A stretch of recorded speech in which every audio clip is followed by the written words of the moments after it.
Howdy everybody, I'm Tom Vasel and welcome to Week in Review. This is a video we put out every Monday where we just talk about all the videos we put over the last week.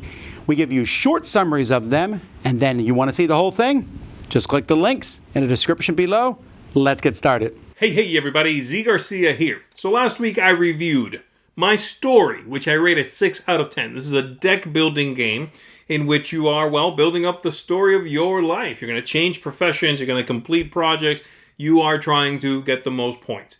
The reason it gets this score is because I think the scoring's a little clunky, it's a little quirky.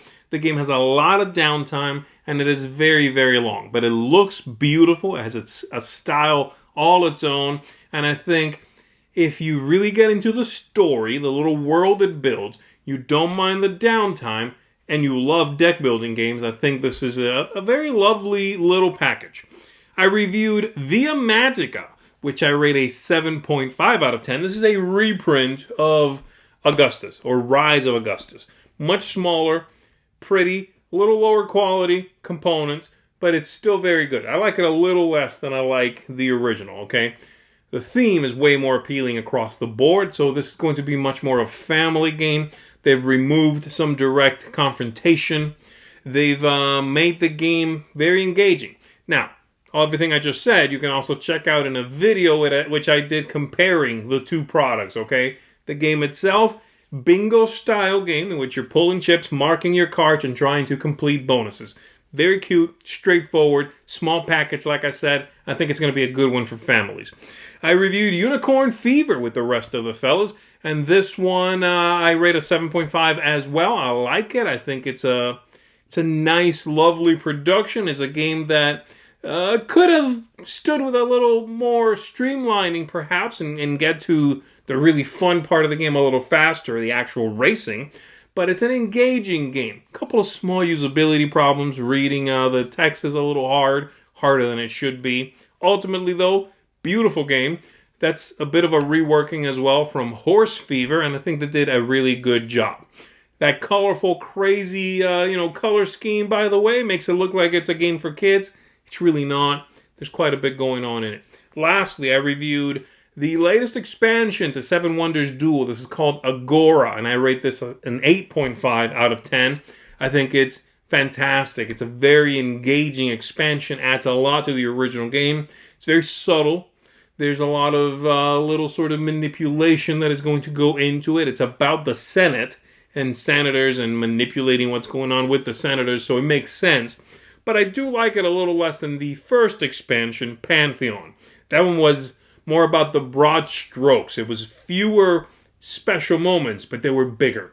This one, this expansion injects itself into the game more, but it's smaller moments along the way. So there you go. That's it for me. I'm Zee Garcia. Like I said, I'm going to see you on the next one. Hey, what's up, everybody? So we're back on the road a little bit. Nice, right? It's fun to have a little bit of normalcy in the life. But this week I took a look at two games. Took a look at Trekking the World, which is a follow-up to Trekking the National Parks. It's a quick intro, light game with some beautiful, beautiful art. Make sure to check that out if you're a fan of any kind of just fun, lighter games to get people in the hobby. And second, I took a look at Marvel's Splendor this week. It is Splendor, but it's got a Marvel skin on it, and you're trying to find the Infinity Stones, Infinity Gems if you're an OG, instead of just random chips and stones and things like that.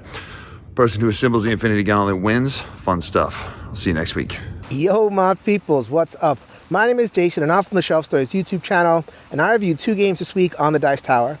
The first one was Far Away, a two-player only cooperative game, limited communication, space exploration. Think Robinson Crusoe, but with some heavier thematic twists.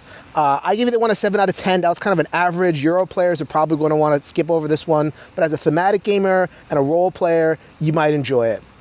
Second game that I reviewed, this one was with Liz Davidson, our Semper Ludimus review, which is the name we're giving to when we review games together.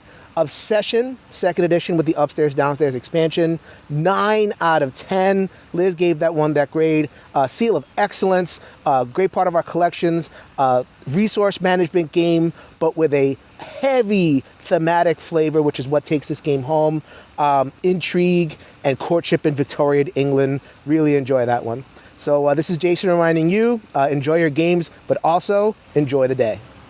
Hey there everybody, it's Mike DiLisio, and this week I reviewed 2 games. First, I did a 4-way review with Tom, Zee, and Roy for Unicorn Fever, a very silly betting and racing game where you're racing unicorns down a track. And while I thought the game was fun, very silly fun, I really felt like there was kind of 2 phases to the game, and the first phase, where you're kind of building up to the race, was much less exciting and interesting than the second phase, which was the actual race. And so I gave it a 6.5 out of 10, but I rated it the lowest of the 4 of us. So if you want to see how the others feel, check that out. I also reviewed the solo mode for The Loop, which is this really cool cooperative game with a very quirky art style and aesthetic with a time travel theme. I liked that game a lot. I gave that an 8.5 out of 10 and my seal of excellence. So that's it for me this week. Let's keep it moving.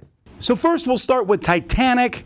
Titanic, I mean, some people are like, well, obviously it's a mass market game, but it has some pretty big name designers on it, and it looks like a good gamer's game, but unfortunately there's a lot of problems with it. I didn't enjoy it. Armata Strigoi, based on the Powerwolf German rock band. It's a cooperative game, but it's just too boring. There's just nothing. The game itself doesn't distinguish itself. Faza, this is another cooperative game, an alien one, amazing looking, really great production, but I found it to be too lucky. Ramen Ink, this is a roll and write game. Actually, it's a flip and write game. It's not bad. I just feel like it's slightly more convoluted for what you get out of it than I would prefer. I do like ramen, no. 2-minute Dino deal. There's a 2-minute Dino deal is just too short. 2 minutes is too short for this game.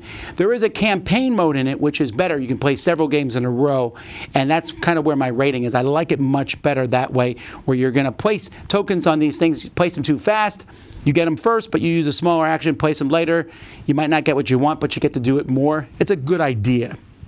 Animal Rescued is another roll and write. This one is good for kids. I really like it. You draw little pictures of animals, and it gives them kind of a concept of more meatier roll and writes.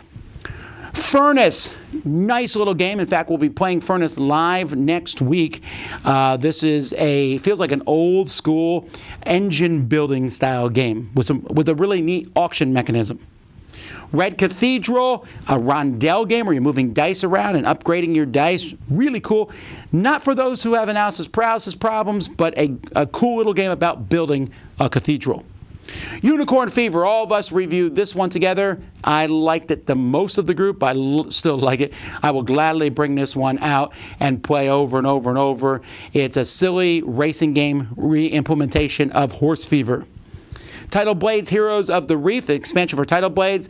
I almost consider this necessary as a 5th player. Don't care about that as much, but I do like the negative tokens it adds that give you really powerful actions, which are fun. Beyond the Sun, this tech building tree from Rio Grande is great. I love tech building trees, and this one, a worker placement game, just makes me want to go back and play it over and over again. And then Etherfields, huge game from Awakened Realms. And you know what? There's a lot of little things in it that are problematic. It's humongous, it's sprawling, but it's fun. And I just want to go back and play it more and more. And when I want to keep playing a game more and more, I want to play a game right now, then I know that it's a game that's excellent. We also played several live plays last week. Project L, Unforgiven, Photosynthesis with its new expansion. I took a look at some coins where you can upgrade your games.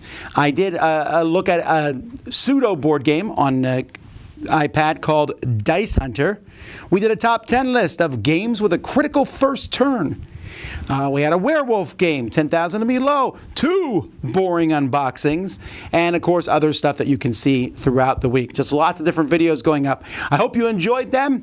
Thanks so much for watching this. Until next time, I'm Tom Vasel, and you've been watching Week in Review on the Dice Tower.